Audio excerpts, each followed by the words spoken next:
Hey all, Eric here with another video.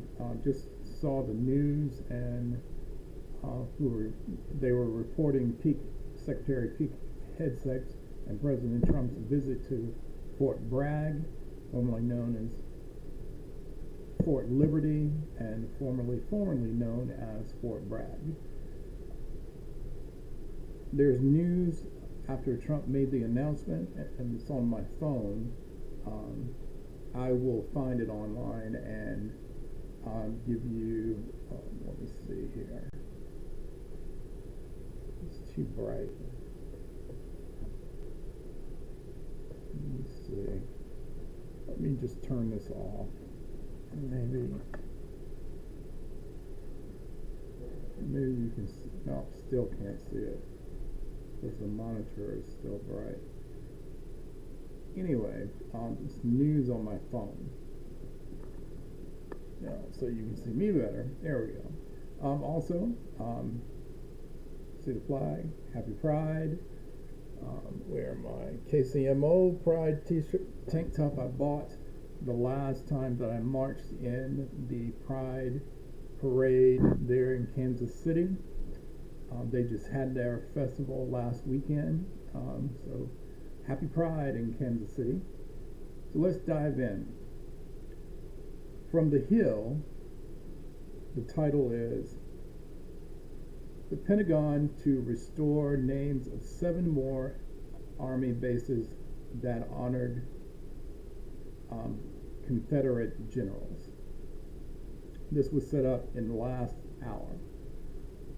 President Trump on Tuesday announced the Pentagon will restore the names of the 7 remaining military installations formerly named after Confederate generals after 2 others have been reverted back earlier this year. Quote, for a little breaking news, we are also going to restoring the names of Fort Pickett, Fort Hood, Fort Gordon, Fort Rutger, Fort Polk, and Fort A.P. Hill, and Fort Robert E. Lee. Trump told attendants at a Fort Bragg, North Carolina celebration marking the Army's 250th anniversary. The bases are currently known as Fort Barfoot in Virginia, Fort Cazavos in Texas, Fort Eisenhower in Georgia, Fort Novoso in Alabama, Fort Johnson in Louisiana, Fort Walker in Virginia, and Fort Gregg Adams, also in Virginia, respectively. It's no time to change, Trump told the crowd. I'm superstitious, you know. I like keep it going, right? Unquote. The promise fulfills a campaign pledge by Trump, who vowed to revert bases back to their original names after a congressionally mandated commission recommended new titles for 9 military bases in 2022. Defense Secretary Pete Hegseth earlier this year ordered the names of 2 bases, Fort Liberty here in North Carolina and Fort Moore in Virginia, reverted back to Fort Bragg and Fort Benning. Hegseth brought back the original names, but said they were being used to honor different individuals and not Confederate generals they were originally named for. Sure. Originally, Fort Bragg honored a slave owner Confederate general, changed to Fort Liberty, and now changed back to Fort Bragg. I wonder how long it took the Pentagon to find someone with the last name of Bragg so they could change it back to Fort Bragg and then say, hey, we're not honoring a Confederate general. And they're saying this Fort Bragg honoree is not a relative of the Confederate general named General Bragg. So, in case of Fort Bragg, it takes its title after Private First Class Roland Bragg, a decorated Army paratrooper who served in World War II, rather than Confederate General Braxton Bragg, who lost several costly Civil War battles before leaving the service to run a sugar plantation that used slaves. Hegseth ordered that change back in February. Fort Benning, meanwhile, now pays tribute to Corporal Fred G. Benning, who was awarded the Distinguished Service Cross for his actions during World War I while serving with the U.S. Army in France. The base was originally named for Lieutenant General Henry Benning, a Confederate general who opposed freeing slaves. So, again, like I said, I will find this link and put it in the description, but let's talk about this. Yes, it was a campaign promise that he was going to do this. Of course, we know that what is going to be done, erasing Biden's history, because all these changes happened during Biden's administration. But let's go back during the first term of President Trump. What happened in Virginia? I'll remind you about Charlottesville. I'm not going to show any videos and everything. You can research this. But there was a Tiki Torch march in Charlottesville. There was a murder in the protest. A guy drove through the crowd and killed a female who was protesting. And after all that was done, the Confederate the Confederate statues were being taken down. That's what started this. In South Carolina, a student, I believe it was a student from USC, who climbed on up to the top of a statue and dropped the bust of a Confederate person who was being honored, and it was on the campus of USC.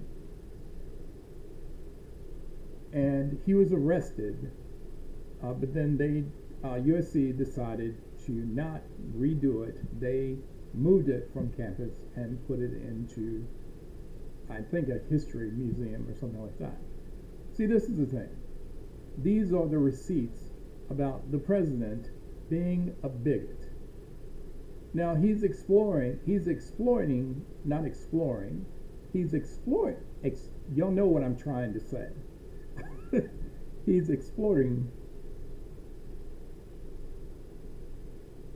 MAGA's white supremacy. He's exploiting that.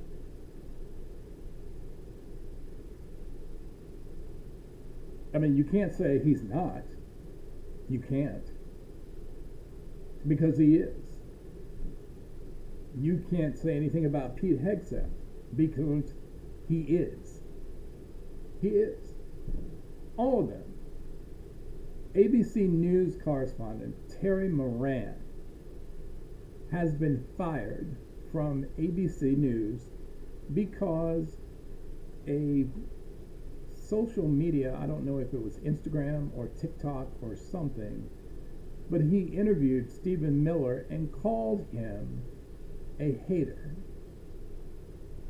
And then Pam Bondi sent an email or communication to ABC's leadership and saying, what's going to happen to Terry Moran? And then he was suspended and now he's fired.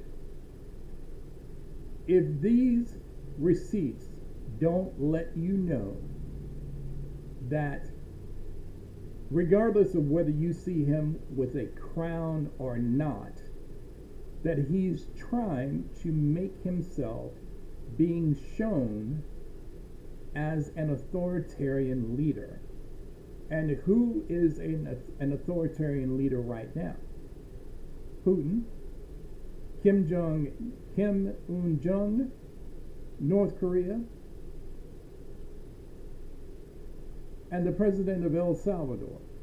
Oh, and let's not forget the president of Hungary.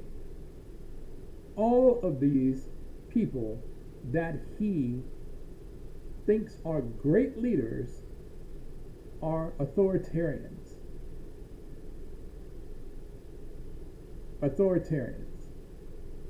And out in Los Angeles, there's a debate about ICE right now. And they have been weaponized. And they're doing all of these. They can't find all the rapists and murderers and so on and so on. And so they're going to schools and churches and so on, trying to find people. And they have made mistakes saying, oh, that's the wrong person. But you remember the Baltimore, Maryland father, he's back in the United States, but now they're adding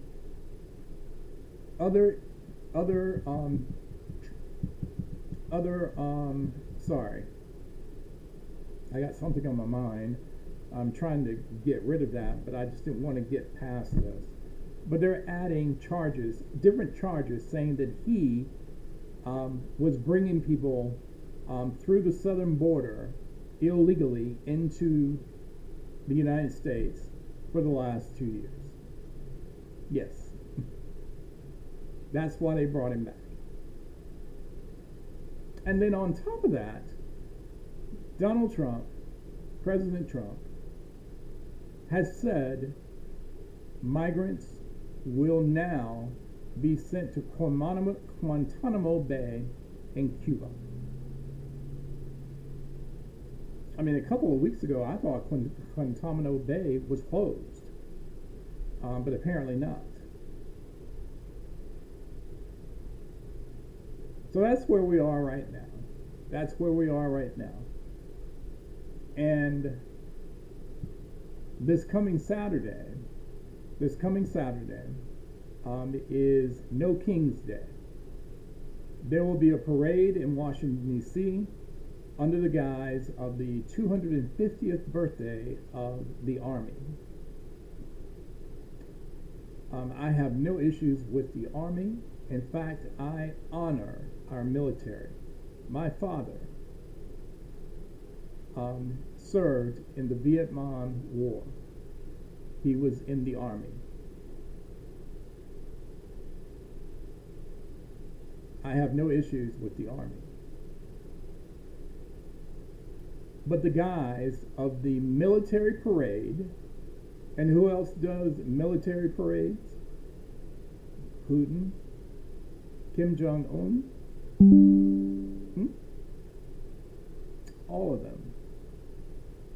And then on top of this, June 14th, which is Flag Day, is also Donald J. Trump's birthday, his 79th birthday.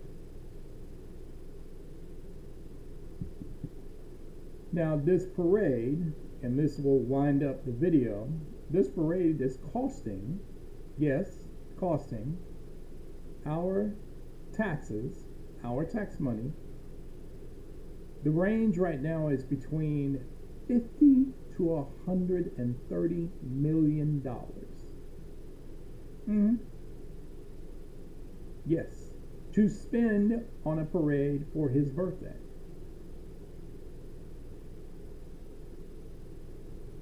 Yet they're trying to push the Republican senators to go ahead and push the big, beautiful bill to get it passed that is cutting $180 billion from Medicaid, which will throw 11 million people off of the healthcare rolls, under the guise that we're not cutting benefits, we're getting illegal aliens off of the insurance.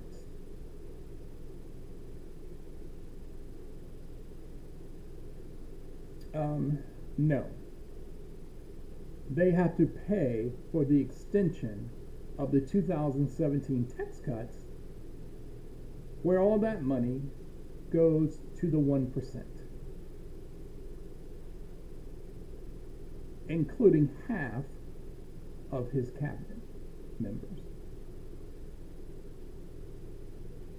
So whether I do a Facebook post, an Instagram post, or a Blue Sky post, I have decided that at the end of my post, after the last period, I type in hashtag elections have consequences.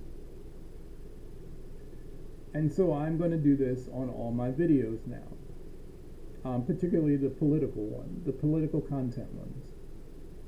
Elections have consequences, and that includes people who don't vote. And so there were overall more people who didn't vote in the last election than who did vote. Had they voted, I wouldn't even have to do this video, because we would be under President Harris.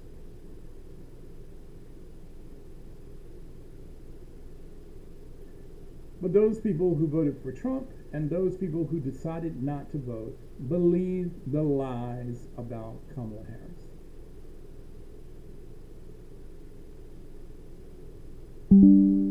So I will say this to you. 2026 is coming. Midterm elections. If we do not get the House and the Senate back, you have no one else to blame except yourself. Just like last year, we told you what would happen if Trump would be voted in. And now we're showing you the receipts. When someone introduces themselves to you, believe them the first time. Believe them the first time. Hashtag FAFO. Hashtag elections have consequences. See y'all on the next one. Happy Pride.